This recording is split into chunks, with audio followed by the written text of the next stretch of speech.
Bonjour Jean. Bonjour Chris. Alors une première question personnelle. Quand je t'ai rencontré en 2013 dans une librairie sur Rennes-le-Château, nous avons sympathisé immédiatement, mais à ce moment-là, je n'avais lu aucun de tes livres. J'ai commencé par Seth, le Dieu maudit, ensuite Imperator, Lovecraft et Le Royaume du Graal. Et ce qui me frappe, c'est le décalage qu'il y a entre ta personnalité accessible, fluide, d'une franchise parfois déconcertante, et ta narration très dense, complexe, où il faut déployer beaucoup d'efforts pour en extraire le sens. Et puis des fois, on a du mal à comprendre où tu veux en venir. Et donc pour ce qui est de très modestement de mes œuvres complètes, bon, il faut d'abord définir en deux mots de quoi il s'agit. Hein. Moi, je ne tire rien de mon propre fond, hein, ce qui ne présenterait aucun intérêt. À commencer par moi. Hein. Je reprends dans le jargon actuel, dans le jargon intellectuel à la mode, il y a un mot que je reprends volontiers à mon compte, c'est celui de passeur, parce que je le trouve joli et qu'il rend bien compte de ce que je fais. Hein. Passeur, alors tu vas me dire, hein, qu'est-ce que tu passes? Eh ben, je passe du moins mal que je peux, en mettant le moins d'obstacles possibles entre le message et puis le lecteur, quelque chose que je tire de l'œuvre guénonienne, hein, qui n'a rien à voir avec la mienne, je veux dire, sur le plan qualitatif, et, hein, c'est un tout autre niveau, je veux dire, bon. Et ça a été, l'œuvre de Guénon a été pour moi une révélation qui a déterminé la suite de ma carrière, hein, à la fois sur le plan littéraire, puis d'abord sur le plan personnel, et puis ensuite sur le plan littéraire. Alors, Guénon, qu'est-ce que c'est pour ceux qui n'en auraient jamais entendu parler? Alors, c'est quelqu'un qui a remis en lumière, pour les Occidentaux, qui l'avaient oublié, disons à la louche, hein, ouais, très simple depuis 3 siècles, hein, c'est-à-dire depuis que le rationalisme et le matérialisme se sont emparés des esprits, hein, et nous ont menés là où nous sommes. Hein.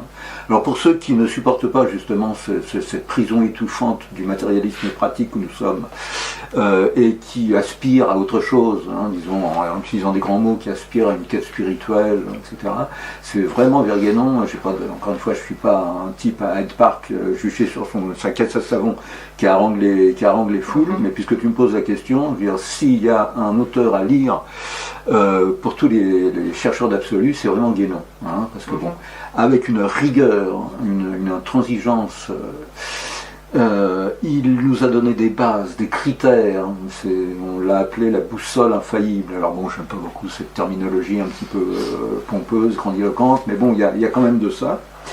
Et il a épargné à beaucoup les pièges qui sont tendus aux chercheurs de vérité, c'est-à-dire les pièges des sectes, du néo-spiritualisme, hein, tous les à côté, les végétations parasites qui s'enroulent autour de l'arbre de la tradition.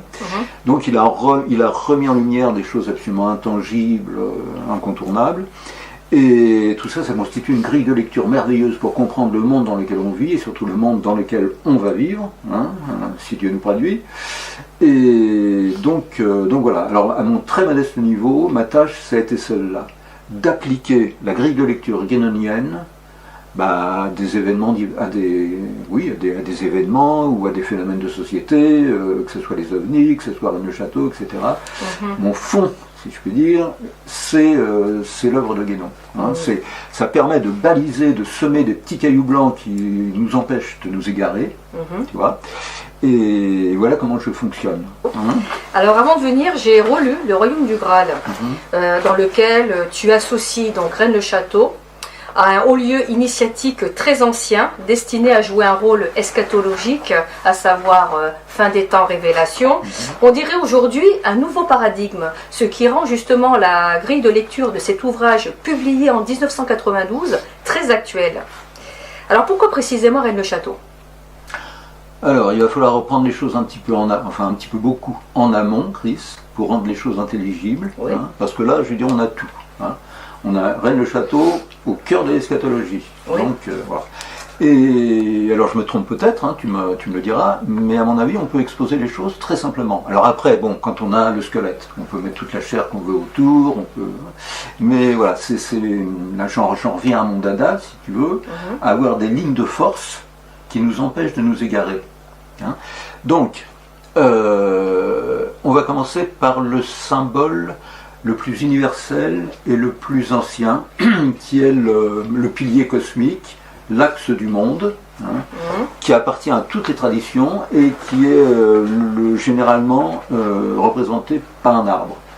Hein, le chêne des Celtes, le frêne des Nordiques, hein, bon, c'est normal, hein, bon. C'est la représentation la plus immédiate, hein, qu'on peut trouver pour l'axe qui relie le pôle terrestre au pôle céleste.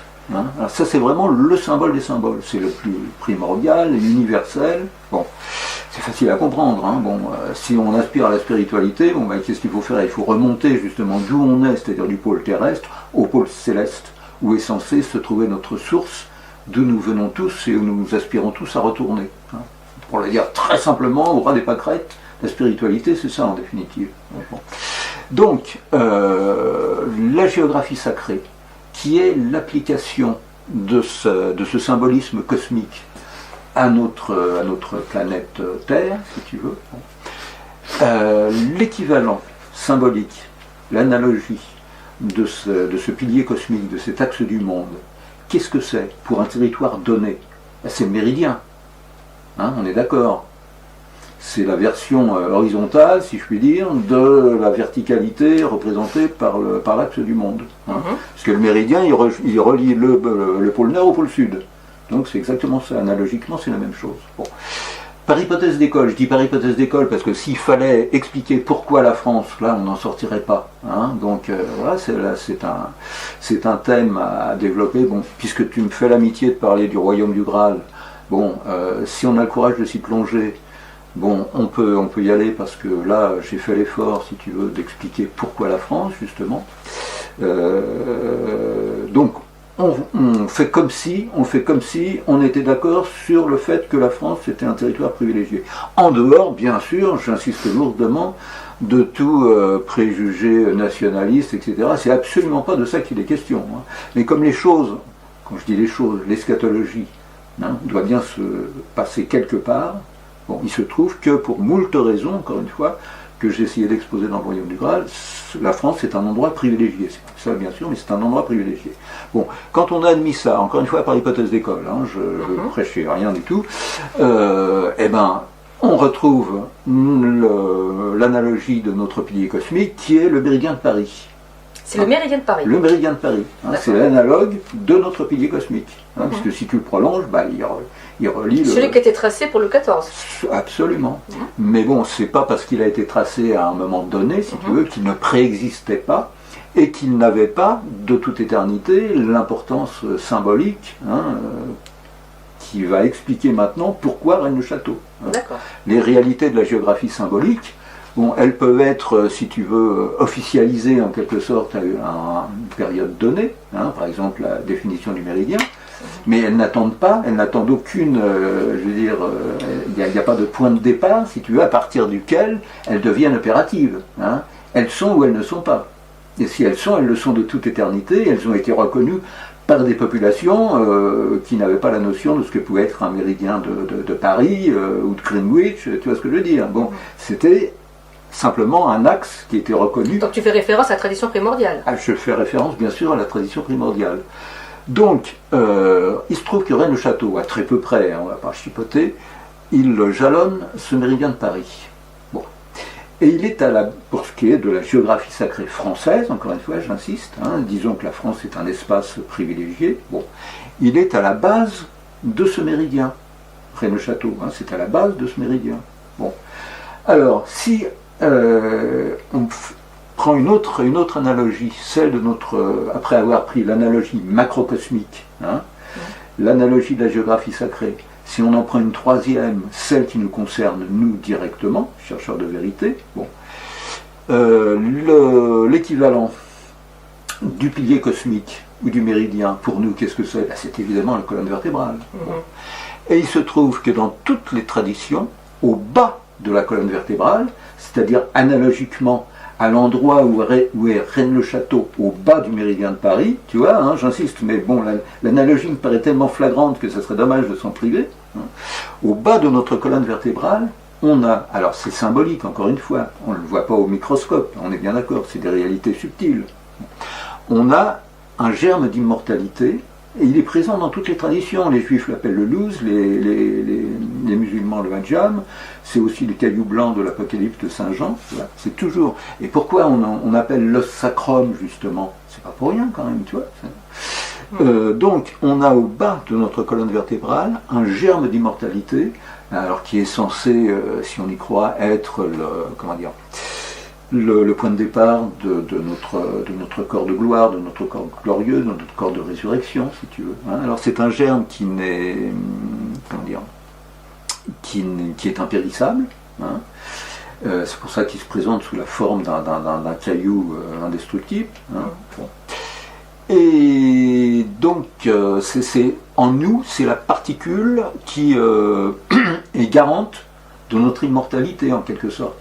Hein, puisque c'est de là que sortira notre corps de résurrection, notre corps de gloire. Si tu veux, c'est en nous la particule symboliquement la plus importante. Donc, tu me dis, pourquoi Rennes-le-Château? Rennes-le-Château, hein, déjà on peut commencer à le deviner, il occupe au bas de la colonne vertébrale de la France, qui est le méridien de Paris, la même position que ce luz des juifs, que ce hadjam des musulmans, que ce caillou blanc, oui, mais ce que je veux dire, d'immortalité. Il continue, le méridien va jusqu'à Perpignan et même au-delà. Oui, je suis entièrement d'accord, Chris, mais on parle de la géographie sacrée française. D'accord. Tu vois, bon. Si on définit un espace symbolique sacré, Rennes-le-Château occupe au bas du méridien de Paris, c'est-à-dire de la colonne vertébrale de la France, j'insiste, de la France, la même position que ce germe, que ce noyau d'immortalité, que ce germe imputrescible et incorruptible au bas de notre colonne vertébrale. Donc on peut en déduire analogiquement que Rennes-le-Château, c'est l'endroit sacré par excellence, d'où naîtra, si tu veux, l'impérium eschatologique, ce sera le fondement de la Jérusalem céleste, enfin, quelle que soit la tradition à laquelle on appartient. Et l'équivalent, il nous a été désigné par l'auteur le plus ésotérique du cycle du Graal, qui est Wolfram d'Esquenbar, qui dans son Parsifal parle du... Enfin, c'est même l'élément majeur du roman de Wolfram, c'est une pierre mystérieuse, une pierre tombée du ciel qui s'appelle le Lapsit Exilis. Voilà. En plus, Wolfram, il nous désigne très précisément l'endroit où ça se passe. Hein. Si tu lis Parsifal, tu t'aperçois que c'est vraiment au pied des Pyrénées, enfin voilà. Donc, Rennes-le-Château. Hein. Enfin, disons la région de Rennes-le-Château. Ça serait donc le début et la fin d'un cycle. Si tu veux, c'est l'endroit privilégié où peut se dérouler l'eschatologie. Tu vois. Bon, l'eschatologie, naturellement, par définition, elle concerne l'ensemble de la planète. Tu vois. Bon. Mais de toute éternité, dans notre symbolisme soumis au temps et à l'espace, il y a eu des moments privilégiés. Nous sommes là dans un moment à la fois, si tu veux, dramatiquement absurde et en même temps privilégié, parce que si tu as compris à quelle phase du cycle on en est, tu te dis que la délivrance est proche.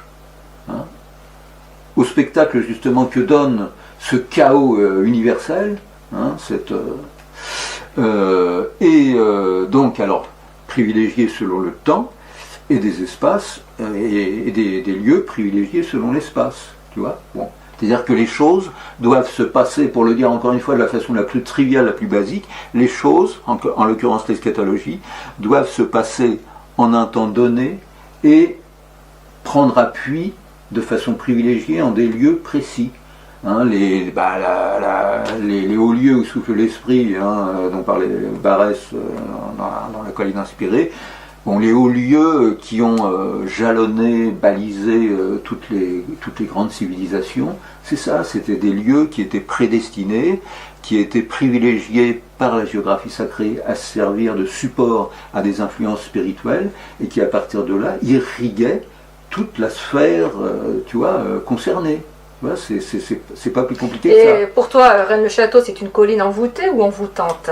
Alors, elle a été envoûtée justement, puisque on parlait à l'instant de 1328, de cette date fatidique où la pierre a été retirée parce que les puissances noires investissait la région. Donc à cette époque-là, et jusqu'à une date récente, elle était envoûtée. Hein. Bon, alors envoûtante, bon, c'est un peu pour rigoler, hein, c'est pour... Voici, elle produit un effet sur les gens. Oui, pour se moquer gentiment de tous les gens qui viennent un petit peu comme des phalènes se taper à la lampe. Hein, bon, voilà. Bon, chercher des choses qu'ils trouveront jamais, ou pour les plus fragiles d'entre eux, psychiquement se perdre, hein, voilà, parce que, encore une fois, c'est un lieu de puissance. Hein. Alors ça peut être pour le meilleur comme pour le pire, hein, c'est pas indifférent, je veux dire, on joue pas avec ça. Et alors on saute par-dessus envoûtante et on peut parler alors là véritablement dans une perspective eschatologique de Colline inspirée, débarrassée des influences nocives qui l'emprisonnait justement, qui étouffait ce germe d'immortalité, et c'est vers cela qu'on vient. Après les ultimes convulsions, on n'en a pas encore tout à fait terminé. Hein. Bon, j'utilisais une expression alchimique tout à l'heure avec le coagula et le solvay. Là aussi, c'est une expression qui m'est familière. Rennes-le-Château, c'est un peu Latanor, si tu veux. Hein. Bon, voilà. Où se concocte la pierre philosophale, hein, de la fin du cycle. Et dans le processus alchimique, il faut d'abord une phase de putréfaction, l'œuvre noire. Hein. Et là, j'ai l'impression qu'on n'a pas tout à fait fini avec l'œuvre noire. Bon. Mais quand on sait ça, encore une fois, et l'œuvre noire, bien sûr, c'est une image, ça s'étend au spectacle que donne la planète dans son ensemble. Hein. C'est-à-dire un chaos absolument indescriptible, où il n'y a plus de ligne de force, il n'y a plus une ligne directrice. Bon, sur le plan social, si tu veux, c'est la lutte de tous contre tous. Hein, voilà, bon. On a compris qu'on est en phase de dissolution complète, de chaos, etc. Mais encore une fois, pour les gens qui ont lu Guénon, bon, je dis pour les gens qui ont lu Guénon, mais surtout pour les gens qui savent encore, qui ont une notion même lointaine de ce qu'est la tradition, et qu'on n'est pas livré comme ça à notre propre sort, qui a une nécessité historico-cosmique à ce que les choses se passent comme elles se passent, mais que l'histoire a un sens. Hein, contrairement à ce que pensent certains de nos contemporains, il y a une finalité, si tu veux. Donc cette finalité, c'est celle-là, c'est le rétablissement de toute chose, la remanifestation de cette vérité primordiale, si tu veux, qui rendra l'homme conscient de ce qu'il est véritablement, de toute sa dignité. Non, je dirais, bon, tu as beaucoup de fans, ça tu le sais, mais tu as aussi des détracteurs, excuse-moi. Je les évoquais tout à l'heure, hein. Pour eux, je suis le petit Satan. Hein. Voilà, justement, qui voit en toi l'instrument de cette contre-initiation que tu dénonces. Qu'est-ce que tu as à leur dire? Bah écoute, j'ai à leur dire d'abord que ça me fait franchement rigoler, parce que ça me met même pas en colère, si tu veux, parce que ça dénote d'une très grande naïveté, et tout ce qui est vraiment très naïf, bon bah ça désamorce la colère. Mais cette contre-initiation, tu en parles... Parce que s'ils savaient vraiment ce qu'est la contre-initiation, ils n'auraient pas la naïveté, si tu veux, d'attribuer à un bonhomme comme moi le titre de... Bon. Mais c'est quoi exactement? Alors, la contre-initiation, là encore, c'est une notion que nous devons à Guénon. Alors bon, bah, les gens qui n'ont pas lu Guénon, si tu leur dis les forces des ténèbres, bon, bah, c'est équivalent. Hein. Simplement, la contre-initiation, c'est un côté plus technique, plus enraciné historiquement. Alors qu'est-ce que c'est pour Guénon, la contre-initiation? C'est la perversion. Justement, bah, tu vois, j'amorçais un petit peu le sujet quand je parlais du fait qu'il n'y a rien de pire qu'une religion qui trahit sa vocation première. Hein. Bah, la contre-initiation, c'est ça. C'est ça, mais à puissance 10, si tu veux. C'est-à-dire que c'est... bon, alors, je marche un petit peu sur des œufs, si tu veux, parce qu'il va falloir parler de l'Atlantide. Et l'Atlantide, pour beaucoup de nos spectateurs ou lecteurs, etc., c'est un continent imaginaire, etc. Bah non. Pour une lecture guénonaise, encore une fois, hein, vous pensez exactement ce que vous voulez, ça m'est totalement équilatéral, comme dirait un copain à moi, prof de maths, si tu veux. Mais voilà, puisqu'on parle de ça, autant le faire le plus complètement et sans être victime de tabous, de machins, de trucs. Bon, alors je marche sur des œufs. Par délicatesse, par politesse à l'égard de gens qui partagent pas du tout ce genre de vision de l'histoire du monde, des continents disparus, des civilisations englouties, etc., etc. Mais bon, cela étant dit, c'est quand même dans l'Atlantide, dans la perversion de la spiritualité atlantéenne que la contre-initiation prend sa source. Donc c'est quelque chose quand même de très ancien, hein, dans le parcours historique de notre cycle. Ça remonte haut, si tu veux. Et c'est redoutable dans la mesure où l'Atlantide a péri justement par la faute de cette perversion du spirituel. Tu vois. Parce que, encore une fois, pervertir le spirituel, ça a des répercussions inévitables sur le temporel et sur le corporel. Tu vois, puisque c'est de là que tout prend source. Hein. Dans une vision, encore une fois, traditionnelle du monde. Hein. Tu sais, la vision, alors encore je vais utiliser un terme de cuistre, la trichotomie platonicienne, c'est-à-dire esprit, âme et corps. Hein. Bon. Alors, si tu admets cette vision du monde tripartite, bah, voilà, si tu touches au spirituel, bah, tous les étages inférieurs, bah, ils sont impactés ipso facto, tu vois. Bon.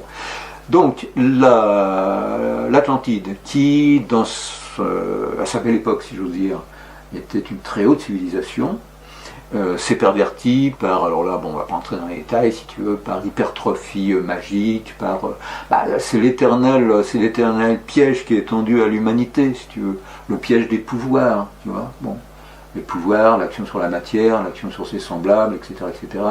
Globalement, là encore pour le dire très simplement, c'est un peu comme ça que ça s'est passé. Donc d'une très haute spiritualité, l'Atlantide est déchue, si tu veux, en une hypertrophie magique qui a signé sa perte et qui a donné la naissance à cette contre-initiation. Alors cette contre-initiation, bah, c'est tout simplement une initiation à l'envers, une initiation à rebours. Et au lieu de te conduire à cette source dont on parlait tout à l'heure, hein, d'où nous sommes tous issus et à laquelle nous retournons tous, bah, elle te plonge au contraire, elle ne te maintient pas à l'horizontale, comme dans l'univers profane, si tu veux, qui est neutre, tu vois, qui est indifférent. Il s'occupe ni du haut ni du bas. Bon voilà, c'est les tièdes vomis par le Christ. Hein, bon, mais voilà. Mais la contre-initiation, bon, c'est bien pire, si tu veux, elle nous entraîne vers le bas, vers les mondes inférieurs.